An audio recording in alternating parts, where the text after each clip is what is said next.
गुजरात के माजलपुर सीट की बात कर लेते हैं। माजलपुर में बीजेपी की जीत। माजलपुर से बीजेपी के सतीश पटेल जीते। सतीश पटेल ने कांग्रेस के भीगा भाई को हरा दिया है। बड़ी जानकारी आपको दे रहे हैं। माजलपुर सीट की अगर बात की जाए, गुजरात की बात की जाए तो गुजरात के माजलपुर सीट से बीजेपी ने जीत तय कर ली है। बीजेपी जीत चुकी है। सतीश पटेल जीत चुके हैं। 30,000 से अधिक वोटों से जीते हैं सतीश पटेल। तो आपको गुजरात के माजलपुर सीट के आंकड़े बता रहे हैं। गुजरात के माजलपुर सीट में स्थिति साफ हो गई है। बीजेपी ने जीत दर्ज कर ली है।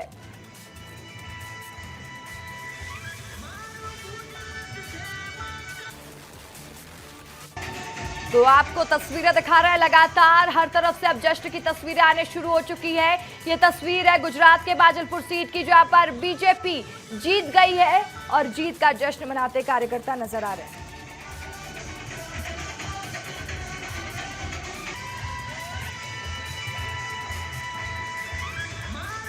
तो माजलपुर की स्थिति साफ हो चुकी है। माजलपुर में बीजेपी ने जीत दर्ज कर ली है। 30,000 से अधिक वोटों से बीजेपी ने जीत दर्ज की है। लेकिन अभी दतिया और बांकीपुर सीट में हर किसी की निगाहें टिकी हुई हैं। अगर दतिया की बात की जाए तो लगातार कांग्रेस बढ़त बनाए हुए है 11 राउंड की काउंटिंग के बाद भी। और बांकीपुर सीट की बात की जाए तो 21 राउंड की काउंटिंग पूरी हो चुकी है, जिसमें प्रशांत किशोर बढ़त बनाए हुए हैं। अनिल का एक बार रुक कर लेते हैं। अनिल, दतिया में क्या हलचल है, क्या कह रहे हैं, कब तक 12वें राउंड की काउंटिंग पूरी हो जाएगी? अनिल, बिल्कुल देखिए रस्का, 12वें राउंड की जो गणना है वो लगातार अभी जारी है। जिस तरीके से देखिए लगातार राउंड बढ़ते जा रहे हैं और कांग्रेस लगातार अपने बढ़त बनाते जा रही है, यानी जीत की ओर पूरी तरह से आगे बढ़ रही है कांग्रेस। क्योंकि जिस तरीके से देखिए कांग्रेस के तमाम ऐसे जो कार्यकर्ता हैं, इसके साथ ही खुद जो कांग्रेस उम्मीदवार हैं घनश्याम सिंह, वो लगातार यहीं मतगणना स्थल पर हैं और चेहरे पर एक तरह से मुस्कान है। तो कह सकते हैं कि देखिए अब उन्हें उम्मीद और उन्हें लग रहा है कि जैसे जैसे काउंटिंग जो राउंड है वो लगातार बढ़ रहे हैं, वैसे ही वो लगातार जीत की ओर अग्रसर बढ़ रहे हैं। तो कह सकते हैं कि देखिए जिस तरीके से 12वां राउंड है लगातार अभी उसका भी रुझान आने वाला है। तो उसके बाद 4 राउंड रह जाएंगे, लेकिन लीड है जो कांग्रेस की वो तकरीबन 13,000 के आसपास है और लगातार वो बढ़ती जा रही है। तो कह सकते हैं कि जिस तरीके से देखिए बीजेपी लगातार जो दावे कर रही है उनकी अब धीरे धीरे उम्मीदें भी हैं वो कम होने लगी हैं। और यही वजह है कि जिस तरीके से हर राउंड में कांग्रेस लगातार बढ़त बना रही है, इससे साफ जाहिर हो रहा है कि कांग्रेस कहीं ना कहीं अब जीत की ओर लगातार बढ़ रही है। ठीक है, तो देखिए कांग्रेस लगातार बढ़त बनाए हुए है और तस्वीरें भी थोड़ी देर में और साफ हो जाएंगी कि किसने दतिया जीत लिया है। एक बार फिर से मैं अंचल जी का रुख कर लेती हूँ। अंचल जी, देखिए अब निर्णायक मोड पर पहुंच चुके हैं नतीजे। जैसा कि आप भी कह रहे थे कि ये भी सवाल उठता है कि अब नरोत्तम मिश्रा का आगे क्या, हारे तो क्या, जीते तो क्या डायरेक्शन, थोड़ा इस पर भी ध्यान केंद्रित करने की कोशिश करिएगा, विस्तार से बताइएगा अंचल जी। दर्शका देखिए, अभी तक 2023 के आम चुनावों के बाद मध्य प्रदेश में 4 सीटों पर उपचुनाव हो चुके हैं, जिसमें बुधनी, अमरवाड़ा, विजयपुर और ये चौथा था दतिया।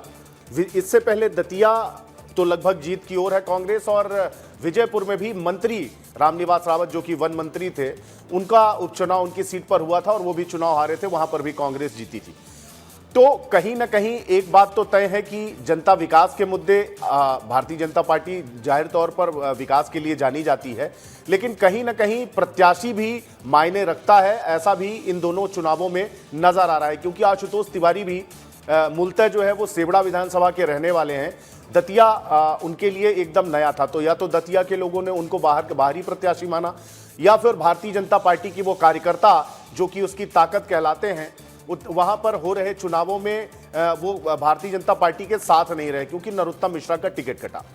नरोत्तम मिश्रा देखिए ऐसे खाली फुर्सत बैठने वाले नेता नहीं है, वो उनका एक अलग रुतबा है अपना, उनका पार्टी के लिए उन्होंने बड़े काम किए हैं। जब भी भारतीय जनता पार्टी उन्होंने जो जिम्मेदारी सौंपी, चाहे वो मंत्री रहते हुए 2020 में जब सरकार गिरी कमलनाथ की, तो वो सरकार गिराने के पीछे जो सबसे बड़े उसमें सारथी बनकर आगे चल रहे थे, उसमें नरोत्तम मिश्रा थे। नरोत्तम मिश्रा ने ही विधायकों को लामबंद किया, 20 से अधिक विधायकों को भारतीय जनता पार्टी में शामिल कराया, वो सारे ही सिंधिया खेमे के थे। इसके अलावा न्यू ज्वाइनिंग कमेटी की जिम्मेदारी उन्हें सौंपी गई। लोकसभा चुनाव के ठीक पहले भारतीय जनता पार्टी में सदस्यता अभियान चलाया गया, न्यू ज्वाइनिंग कमेटी बनाई गई, उसमें भी लगभग 4 से 5 लाख लोगों को शामिल कराया भारतीय जनता पार्टी में, और ज्यादातर उसमें कांग्रेस पार्टी के बड़े नेता थे, अन्य दलों से भी आए लोग थे, उनके समर्थक थे। तो नरोत्तम मिश्रा को जब भी जो जिम्मेदारी पार्टी ने दी है, उसका उन्हें निर्वहन तो किया है देखिए, और आज तक पार्टी की उम्मीदों पर ऐसा नहीं हुआ कि वो खरे ना उतरे। हाँ, ये एक बात जरूर है कि 2023 में उन्हें हार का सामना करना पड़ा था, लेकिन वो फिर भी 2028 की तैयारी कर रहे थे।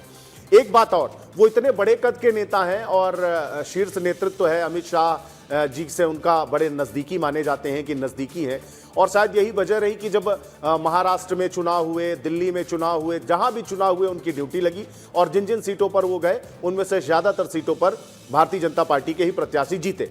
तो उन्हें एक अच्छा रणनीतिकार भी कहा जाता है।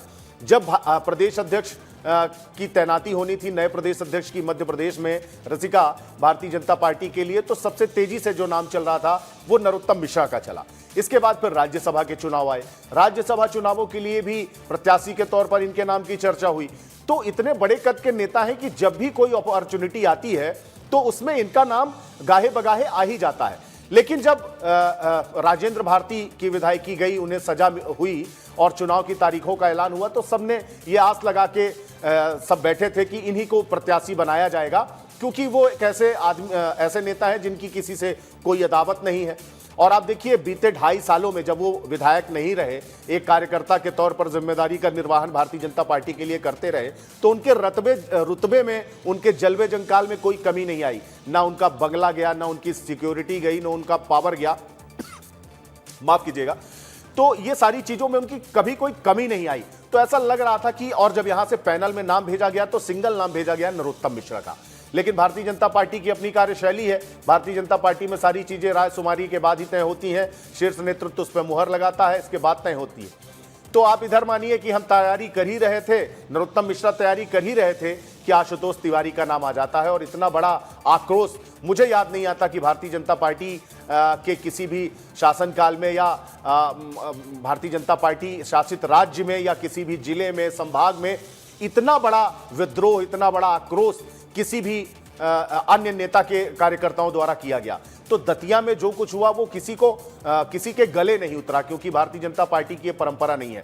कांग्रेस में ये सब देखने को मिलता है कि नाम के ऐलान के बाद विरोध होता है, कई बार नाम बदल भी दिए जाते हैं ऐलान के बाद भी, ये तमाम होता है। लेकिन इसके बावजूद आप देखिए कि ना वहां पर नाम बदला गया, और ना ही आशुतोष तिवारी के नाम पे कोई पुनर्विचार करने की बात आई, ना तो नरोत्तम मिश्रा के नाम पर।